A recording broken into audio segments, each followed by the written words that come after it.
Қайырлы күн достар, бүгін сіздермен құлпынайдың және құрманың сыртын шоколадпен қаптау және оның әсемдеу жолын ұсынатын боламын. Менімен бірге болыңыздар. Алдымен бізге осындай 2 шоколад керек болады. Осы шоколадымызды ыдысымызға салып, микротолқынды пешімізге қыздырып алатын боламыз, яғни ерітіп. Ақ шоколадты мен толық қолданбаймын, тек қана жарты бөлігін алып қолданатын боламын. Екеуінде кезек-кезек микротолқынды пешке ертіп аламыз.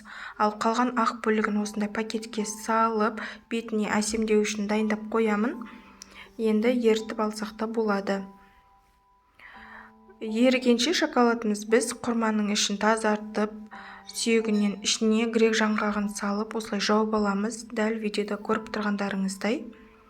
Өте қарапайым әрі жеңіл десерт, яғни шайға ұсынсаңыздар болады. Мінекей біздің шоколадымыз еріді. Енді осының үстіне бір ас қасық сұйық майымызды құйып, жақсылап араластырамыз. Енді бұл ыдыста маған ыңғайлы болмағандықтан осындай бокалды алдым. Сол бокалдың үстіне құлпынайымызды шпажканың көмегімен батырып аламыз. Құлпынайды пайдаланбас бұрын міндетті түрде жуып, құрғатып, құрғақ салфеткамен суының бәрін сіңіріп алыңыздар, болмаса біздің шоколадымыз жабыспайтын болады.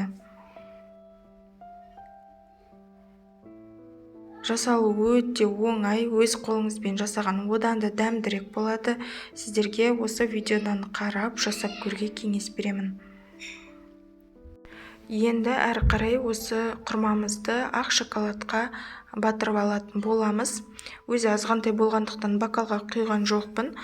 Есесіне ақ шоколадты жағу кішкене қиындық туғызды. Егер сіздерде көп мөлшерде болатын болса, оны да бокалға құйып жасап алсаңыздар болады.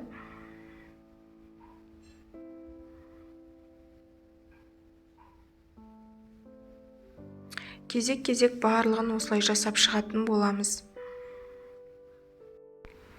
Барлығын шоколадпен қаптап болғаннан кейін холодильникте жарты сағат бойы салқындатып аламыз. Сол кезде толықтай қатады.